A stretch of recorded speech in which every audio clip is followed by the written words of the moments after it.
je crois que c'est un monde où vous n'êtes pas obligé d'avoir des petites attentions comme ça pour toute la quête, parce qu'il ne doit pas en exister 300 000 des compagnies qui font du minier ou...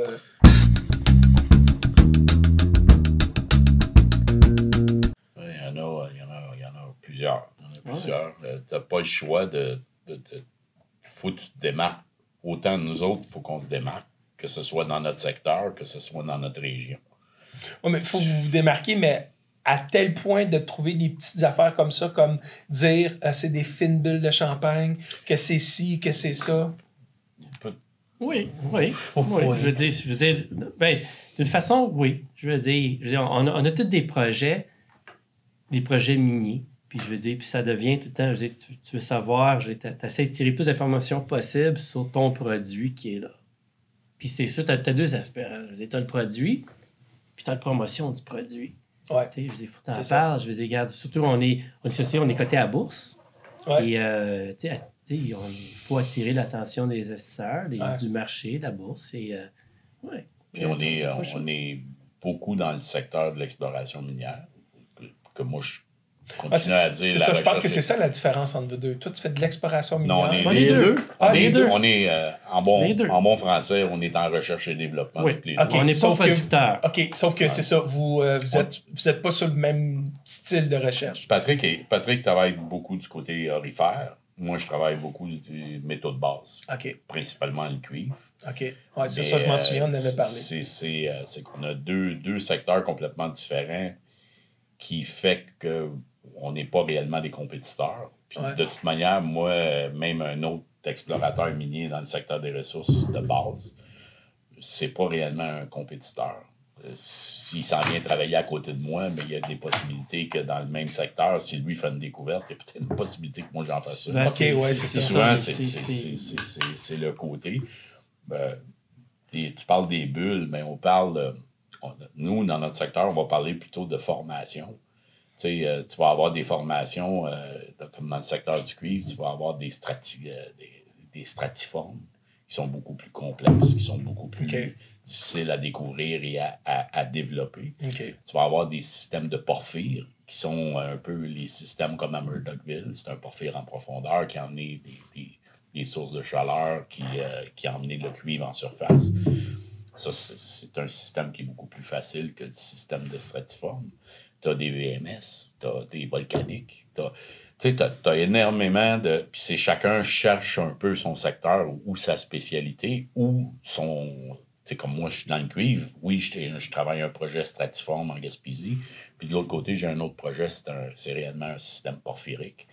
Mais il faut dire que le côté sud de la Gaspésie n'est pas du tout comme le côté central. C'est deux géologies différentes. Tu frappes des mots techniques là, que je suis pas sûr que tout le monde va comprendre. Porphyrique. Ben, c'est un porphyre en profondeur. Je commencerai pas à faire un cours de géologie. Non, je sais. Pour réussir à en trouver, il faut peut-être plus profond. C'est parce qu'un porphyre, c'est en profondeur. C'est une source de chaleur qui s'est développée en profondeur. Tandis qu'un stratiforme, c'est une source volcanique sous-marine qui a porté les effusions vers les fonds marins qui se sont développés. C'est pas pire, j'avais compris. C'est semblable dans l'or aussi? Dans l'or, c'est le même chose. Semblable. Nous autres, on a une approche un peu différente. À cause, pas nécessairement qu'on veut être différent, c'est parce que, je veux dire, la localisation où on travaille à ce moment, dans le sud du Québec, quelque chose de bien le fun. Là. Peut-être on a déjà fait un petit peu, mais je veux dire, dans le sud du Québec, c'est là qu'il y a eu la première mine d'or. Le premier relais d'or au Canada, c'était en Beauce, dans le sud du Québec. On ne sait pas ça. Mais en tout cas, ça de l'or que c'était de l'or, qu'est-ce qu'on appelle l'or placer, l'or placérien. C'est quoi? C'est de l'or qui a été arraché de sa source originale en roche, a été déplacé et remobilisé par des forces de nature, l'érosion, les rivières, les fonds glaciers, tout ça, et remobilisé pour faire un nouveau dépôt, un dépôt secondaire.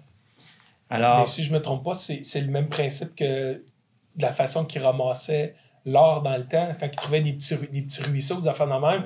Dans le fond, c'est l'or venait de la montagne plus haute, qui faisait des éboulements, puis que c'était emmené dans... Exactement, oui. En majorité, ce qui arrivait à ce moment-là, si on remonte au temps du Klondike ou au temps des prospecteurs avec le pan, c'est que souvent, ces gens-là arrivaient dans une rivière, puis ils panaient, comme à Saint-Simon-les-Mines.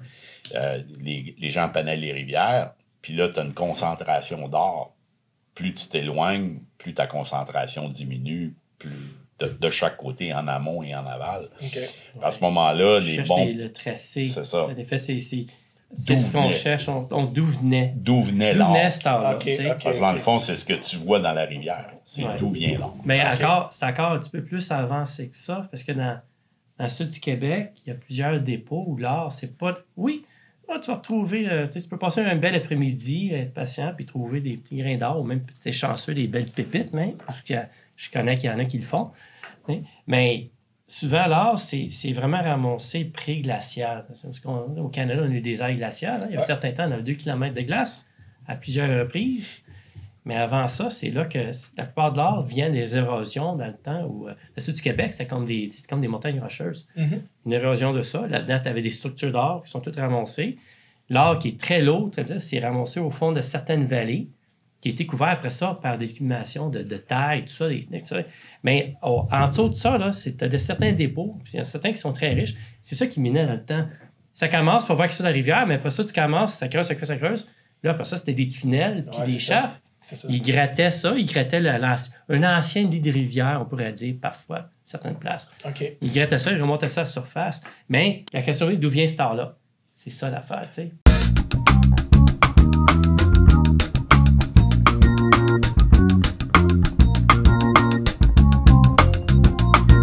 Merci d'avoir regardé la vidéo. Likez, abonnez-vous, activez la petite cloche, commentez. Et il y a la dernière vidéo qui est juste là, donc cliquez là. Et merci d'avoir regardé. À la prochaine!